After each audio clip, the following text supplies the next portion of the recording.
What's up guys, Jin here, and this is my take on a Mystic Circle's Quill Volley build for speed farming tier 100 plus pits and general overworld destruction.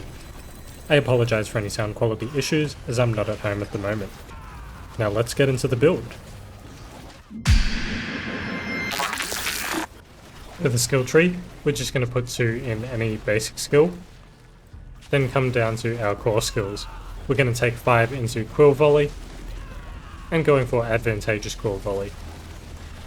Then 3 into follow through, 3 into vigorous, and 3 into balanced exertion. In our focus skills, we're taking 1 into focal point and 3 into apex. Also 1 into mirage and 3 into unrestrained power. Then 1 into ravager, going for measured ravager. In our defensive skills, we're taking 3 into Armored Hide, going for Reinforced Armored Hide, 1 into Endurance, 3 into Perseverance, 1 into Counterattack, going for Reinforced Counterattack, Scourge with Enhanced Scourge, and then down to our Potency skills. We're going to take 3 into Resilient, 3 into Brilliance, 3 into Potent, and 3 into Furnace. In our ultimate skills, we're taking 3 into Resolution, Spiritual Attunement, and Supremacy. Then we're also taking 4 into the Hunter, with the corresponding nodes. Lastly, for our key passive, we're going to be taking Prodigy's Tempo. There's going to be a few alternatives that you can do, and they're going to be listed in the build planner, and make sure you check out the notes section as well. Next up, the Paragon Board. So for the Paragon Board, our first glyph is going to be Fulminate. That's going to give us lightning damage. For the legendary bonus, another increase in lightning damage, and the additional bonus is we deal 12% increased lightning damage to both healthy and injured enemies. For our second board, we're going to be using Convergence. So we deal bonus damage equal to 20% of our 2 highest bonus to damage types combined, up to 30% total. And the glyph is going to be Spirit. So that gives us damage to elites as the legendary bonus, critical strike damage, and critical strikes increase the damage an enemy takes from us by 3% for 20 seconds, up to 15%. For our third board, we're going to be going for Revealing, so lucky hit, up to 30% chance to knock down vulnerable enemies, and we deal 30% increased damage to CC'd enemies.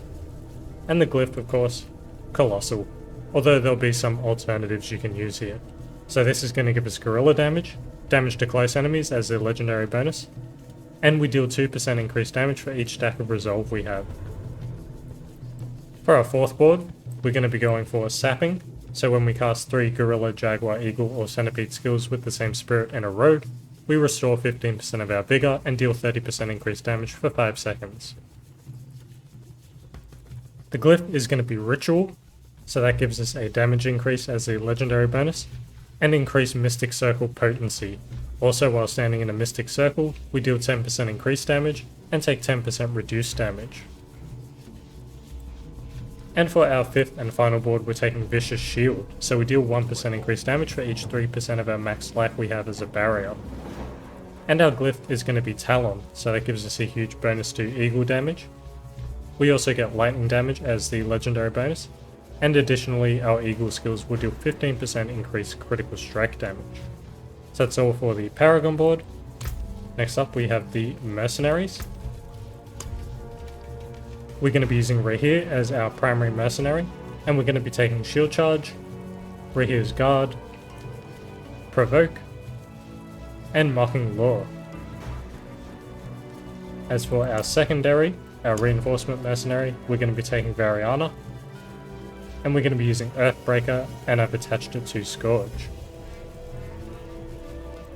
For our Spirit Hall, we're going to be using Jaguar as our primary spirit, so every 15th time we deal direct damage to an enemy with a Jaguar skill, we unleash an additional strike dealing 15% of the damage we've dealt to them in the last 0.5 seconds.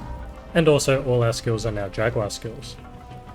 For our secondary spirit, we're using Gorilla, so our max resolve is increased by 2, and when we have at least 5 stacks of resolve, we are unstoppable. Then we have our Witchcraft abilities. I'm going to be using the Cycle for our unique witch power. We're going to follow that up with Soul Harvest, Aura Specialization, Aura of Siphoning, Abyssal Resonance, and Breath of the Coven. As I said, there will be some alternatives to use, and I'll list them in the build planner's notes. Next we move on to the gear. So starting with the helm, we're going to be using the Harmony of Ebawaka, and we're going to try and masterwork the damage reduction here, so go for a greater affix on that if possible. This helm also gives us an awesome unique aspect, so according to our secondary spirit hall choice, our skills are all going to be that type, so in our case Gorilla. Also our skills deal 10 to 30% increased damage per spirit type they have. For the sockets, we'll be using Tam and Quay. So whenever we cast a non-channeled core skill 12 times, we're going to invoke the Druid's Earthen Bulwark skill for 3 seconds, granting ourselves a barrier. Next we have the chest piece. We're using the Shroud of False Death. That gives us 1 to all passives innately, and it gives us a huge amount of all stats, and that's what we're going to try and masterwork. For the sockets, we're going to be using Amethyst here, and that gives us barrier generation. For our gloves, we're going to be using normal gloves with maximum life or dexterity or attack speed, lucky hit, chance to restore primary resource, and ranks into either core skills or Quill Volley, whatever you can get. Quill Volley would be the better alternative as it gives you more Quill Volley ranks than core skills, and that's also what we're going to masterwork. We're going to temper this with barrier generation and Mystic Circle potency. As for the aspect, we're going to be using redirected force, so we gain increased critical strike damage equal to 30 to 70% of our block chance, and blocking doubles this bonus for 10 seconds. Next for the pants, we're going to be using some standard pants with maximum life, armor, and ranks into basic skills, which is what we're going to be masterworking. We're going to temper this with barrier generation and armored hide active duration. For the aspect, we're going to be using interdiction, so we gain 1 to 15% block chance per resolve stack. For the sockets, we're using Amethyst, just like the chest piece. For our boots, we're using some standard boots, with attacks reduce evades cooldown reduction preferably, and we're going to be taking dexterity, maximum life, and resist all. If you can get a greater affix on the resist all, you would masterwork the dexterity, if not, masterwork the resist all. We're going to temper with barrier generation and movement speed. The aspect is going to be duelist, that gives us a max ferocity increase by 1 to 5. For the weapon, we're going to be using the Rod of Kapaleke. Our primary things we want here are maximum resource and chance for core skills to hit twice, the latter being what we want to masterwork. Additionally, it gives us this awesome unique aspect, so our core skills will now turn into basic skills as well, and are free to cast. And when cast at maximum vigor, the core skills will consume all vigor to cast at their largest size and become guaranteed crits, with 0.1 to 0.5% increased critical strike damage for each point of vigor spent this way. That's why you want a high amount of vigor, and of course try and get the best roll 0.5 on the aspect. For the sockets, we're going to be using Pock and Zan, so whenever we spend 700% of our max resource, our next skill will be a guaranteed crit and overpower. Next up we have the Amulet. We're going to be using a normal Amulet with dexterity, maximum resource, and ranked into potent. It's generally quite hard to roll a passive on an Amulet, especially one you want, so if you can't get potent, then things like Furnace, Apex are fine as well, until you can reroll to get potent. For the tempering, we're going to temper resource cost reduction and Mystic Circle potency. For the masterworking, masterwork the ranks into potent. For the aspect, we're going to be using the aspect of Plains Power, so on lucky hit we have up to 25% chance to create a Mystic Circle for 10 seconds. Casting a Jaguar skill in these Mystic Circles empowers them to keep our ferocity at max and increase our damage by 5.7 to 11.7% per stack while we remain within. And for this socket, we're going to be using Phantom String, so we deal 15% increased overpower damage to hexed enemies. Next up, for our rings. For the first ring, we're going to be using a normal ring with maximum life, attack speed, and either resource cost reduction or dexterity. And we're going to temper this with more resource cost reduction and Mystic Circle potency. For the masterworking, we want to masterwork the Mystic Circle potency. Aspect wise, we're going to be using Moonrise, so damaging an enemy with a basic skill Grants us 4% attack speed for 10 seconds, stacking up to 5 times, and upon reaching max stacks, we gain 40 to 100% increased basic skill damage and 15% move speed for 10 seconds.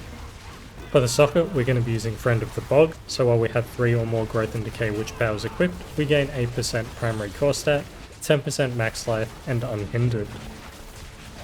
For our second ring, we're going to be using the Ring of Starless Skies, and we want to masterwork the core skills.